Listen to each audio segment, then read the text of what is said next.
पर्यावरण में बदलाव की हम बात करते हैं, ग्लोबल वार्मिंग की बात करते हैं, तो राजस्थान की मिसाल यहाँ पर जरूर देनी चाहिए, क्योंकि रेगिस्तानी इलाका है। कभी सोचिए यहाँ पर बारिश इतनी ज्यादा हो जाएगी, कोई सोच भी नहीं सकता था। लेकिन अब ये हाल है कि अजमेर, जयपुर जैसे बड़े बड़े शहरों के बीच से बारिश का पानी ऐसे गुजरता है मानो कोई नदी बह रही हो।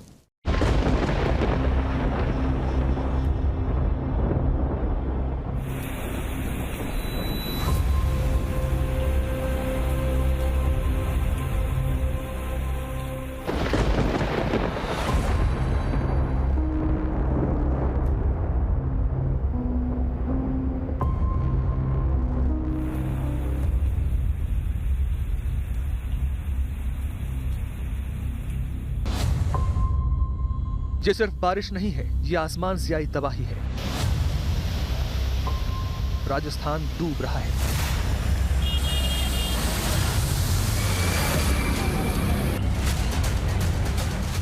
राजस्थान में चंबल और पार्वती ने गांव को टापू बना दिए हैं, खेतों को समंदर।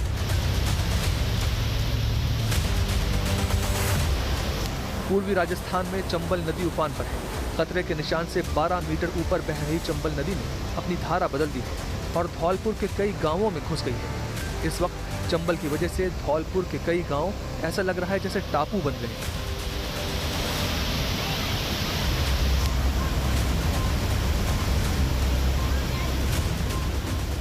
हजारों लोग प्रभावित हैं, हजारों एकड़ की फसल बर्बाद हो गई है, लोग फंसे हुए हैं।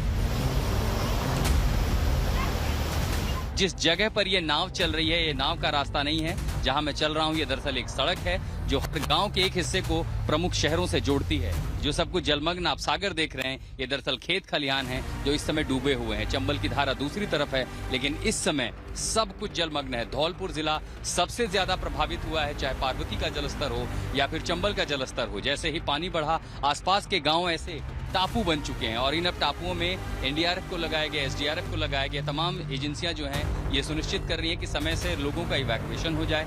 इवैक्यूएशन के साथ साथ खाना हो, रसद हो, पानी हो, दवाइयां हो, हर मुमकिन चीज उन तक मुहैया हो सके।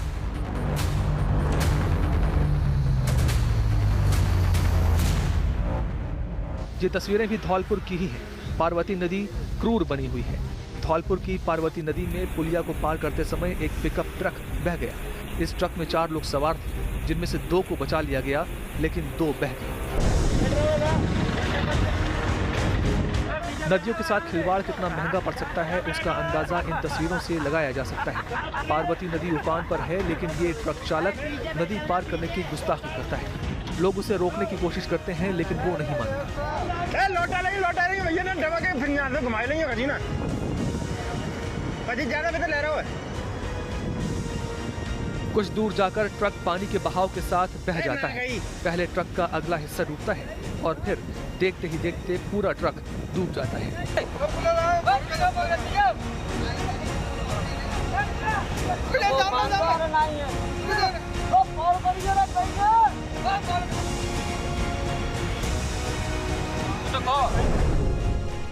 ये राजस्थान के कृषि मंत्री किरोड़ी लाल मीणा की कार है,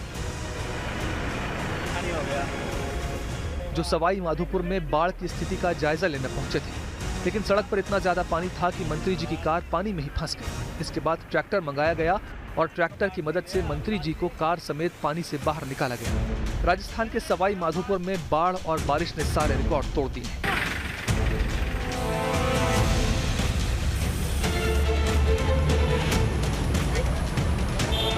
सवाई माधोपुर में तेज बारिश के बाद कई इलाकों में बाढ़ जैसे हालात बने हुए हैं। लगातार बारिश होने की वजह से लोगों की परेशानी बहुत ज्यादा बढ़ गई है।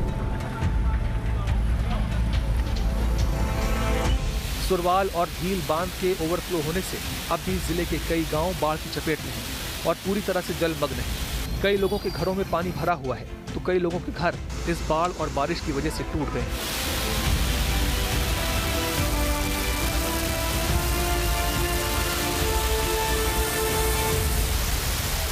लगभग हर मकान में पानी भरा हुआ है। लोग परेशान हैं, घरों में पानी भरा हुआ है, जानवर परेशान हैं, खाने पीने की भी परेशानियां हैं। पानी के निकास का कोई रास्ता नहीं है, पानी बस सबके घरों में जा रहा है। ऐसे मान लो आप जैसे कि चारों तरफ पानी पानी है और बच्चे भैंस डंडे जानवर इस तरह से परेशान है, क्योंकि यहाँ पे खाने वाने में कोई पुलिस प्रशासन अभी तक कोई सुविधा नहीं है। पिछली बार इससे कम पानी था, इस बार इससे बहुत ज़्यादा पानी है। इस बार कम से कम हाईवे पे आया है 2.5-3 फीट। मेरे तो यहाँ पे 30 कुंटल गेहूँ खराब हुए हैं जो मेरे भाई के मकान में सुखा रखे हैं, और 4-5 भैंस और बकरियाँ अभी भी पानी के उसमें है, और मेरे मकान में 5-6 फीट पानी भरा हुआ है।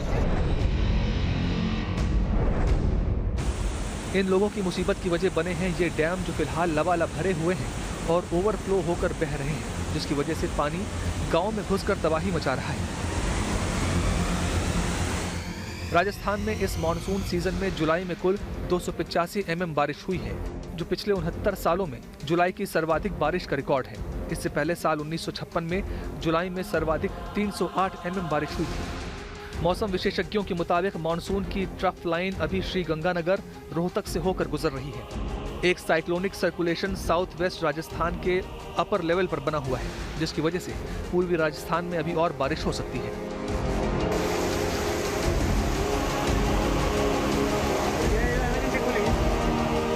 यही हाल चुरू का भी है। यहाँ लगातार मूसलाधार बारिश से 11 घंटे में करीब 100 mm की बारिश दर्ज की गई,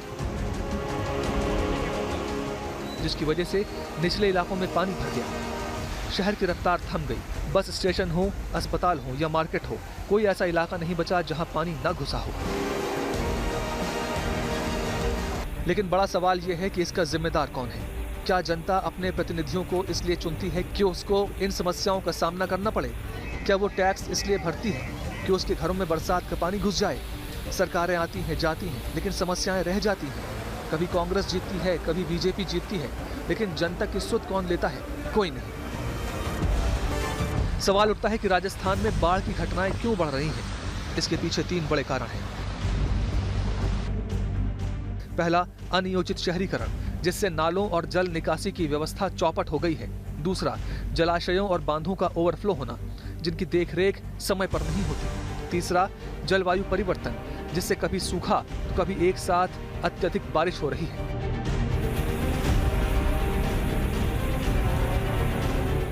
राजस्थान अब सिर्फ सूखा नहीं झेलता, बल्कि बारिश की तबाही का गवाह भी बन रहा है, और इसका असर हर साल गहराता जा रहा है। ये जयपुर की तस्वीर है, राजस्थान की राजधानी। केवल 24 घंटे की बारिश में बर्बाद, बेहाल और बदहाल। लेकिन राजस्थान के नुमाइंदों को कोई चिंता नहीं। हजारों करोड़ खर्च करके जयपुर जैसे आधुनिक शहर को एक बदहाल व्यवस्था दी है नगर निगम और सरकार के शहरी विकास मंत्रालय ने।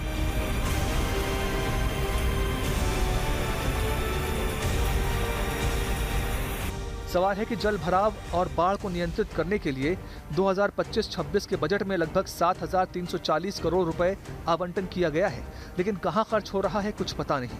शहरी विकास मंत्रालय 16,811 करोड़ के बजट का क्या करता है? जयपुर नगर निगम 1189 करोड़ के बजट का क्या करता है?